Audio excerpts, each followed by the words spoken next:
안녕하세요. 호흡기내과 이현우입니다. 오늘 말씀드릴 주제는 미세먼지로부터 내 건강을 지키는 법입니다. 몇 년 전부터 국내에서 미세먼지에 대한 관심이 높아지는 것 같습니다. 제가 아침에서 출근해서 병원에 도착을 하면 제 아내에게 잘 도착했다고 전화를 하는데요. 그럴 때면 제 아내가 아유, 오늘 하늘이 뿌해서 공기가 엄청 나쁜 것 같아요 라는 이야기를 하곤 합니다. 우리가 대기오염이 심하다, 공기가 나쁘다 라는 표현을 쓰고는 있지만 사실 공기가 나쁘다는 표현은 네 가지 대기오염이 혼용된 개념입니다. 첫째는 오존이나 이산화황, 산화질소, 일산화탄소 이런 가스 형태의 오염물질이 있고요. 둘째는 한때 유명했던 다이옥신과 같은 잔류성 유기오염물질이 있습니다. 셋째는 납이나 수은 같은 중금속이 있고 넷째는 오늘의 주제인 미세먼지가 있습니다. 이 중에서 미세먼지는 다른 대기오염들과는 조금 다른 특징이 있는데요. 다른 대기오염들은 화학성분 위주로 구분을 했다면 미세먼지는 사이즈, 즉 입자의 크기로 구분을 했다는 것이죠. 그래서 미세먼지에는 다양한 유해물질이 동시에 섞여 있을 수 있습니다.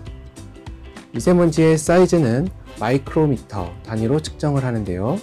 그중 실생활에서 가장 많이 사용하는 것이 바로 PM10과 PM2.5입니다.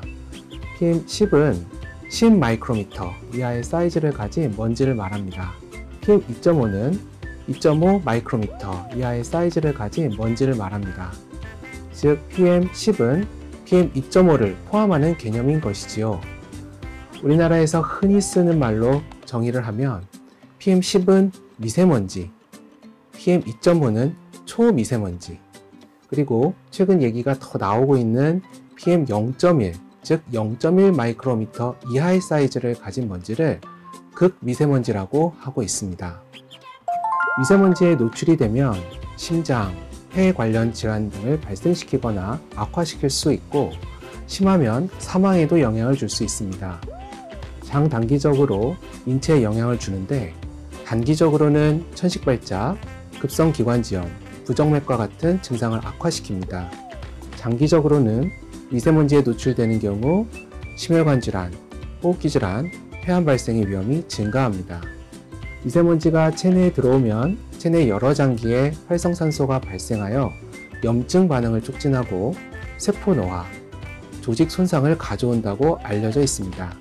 이러한 작용은 혈류를 따라 전신에서 작용하므로 미세먼지의 영향은 단지 호흡기 질환의 발생이나 악화에 그치지 않고 신체의 다양한 장기에 영향을 미칠 수 있어서 현재 여러 연구들이 활발하게 진행되고 있습니다.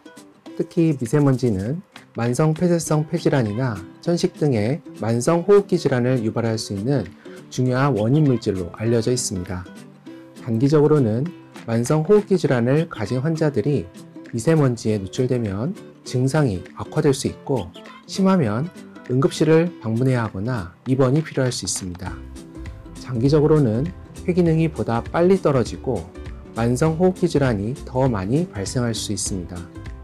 미세먼지는 상기도인 코, 입, 목, 인 후두에 침착되기도 하지만 크기가 더 작은 초미세먼지는 소기도를 거쳐 폐포까지도 침착이 될 수 있습니다. 극미세먼지는 모세혈관 내로 들어가서 전신에 영향을 미칠 수 있다는 보고도 있습니다. 미세먼지가 호흡기의 어느 부위에 침착되느냐에 따라서 다양한 증상이 유발되고 해당 부위의 호흡기 감염에 취약하게 만듭니다. 만성 호흡기 질환을 가진 환자들은 미세먼지에 의해 유발되는 증상이 더 심할 뿐만 아니라 질병 자체가 악화되고 진행할 수 있기 때문에 더욱 주의가 필요합니다. 국내 초미세먼지의 농도가 통상적으로 봄철 또는 3월에 가장 높은 편이기 때문에 이 기간에는 외출에 주의가 필요합니다. 따라서 만성 호흡기 질환을 가진 환자들은 외출 전 환경부에서 운영하는 에어코리아의 미세먼지 예보를 꼭 확인하시는 것을 추천드립니다. 세계보건기구는 미세먼지 PM10, PM2.5에 대한 대기질 가이드라인을 1987년부터 제시해 왔는데요. 2013년도에는 세계보건기구 산하 국제암연구소에서 미세먼지를 1군 발암물질로 지정합니다. 미국과 유럽을 중심으로 높은 미세먼지에 장기적으로 노출되면 폐암 발생률이 늘어난다는 보고가 있었습니다. 국내에서 시행한 연구에서도 유사한 결과를 보였고 PM12, 10 마이크로미터 per 세제곱미터씩 증가할 때마다 남성에서는 14에서 18%, 여성에서는 4에서 13%까지 폐암 발생률이 상승했습니다. 특히 담배를 한 번도 안 피우신 여성분들이나 45세 미만의 젊은 사람들에서도 미세먼지 농도가 높은 지역에 거주하시는 경우 폐암의 위험도가 더 높은 것으로 확인되었습니다. 이처럼 미세먼지가 우리에게 미치는 영향은 만성호흡기 질환자에 국한되는 것이 아니고 우리 모두에게 영향을 주고 있습니다. 미세먼지는 폐기능을 감소시키고 만성 폐쇄성 폐질환과 천식의 발생, 급성 악화의 위험을 올리는 것으로 알려져 있습니다.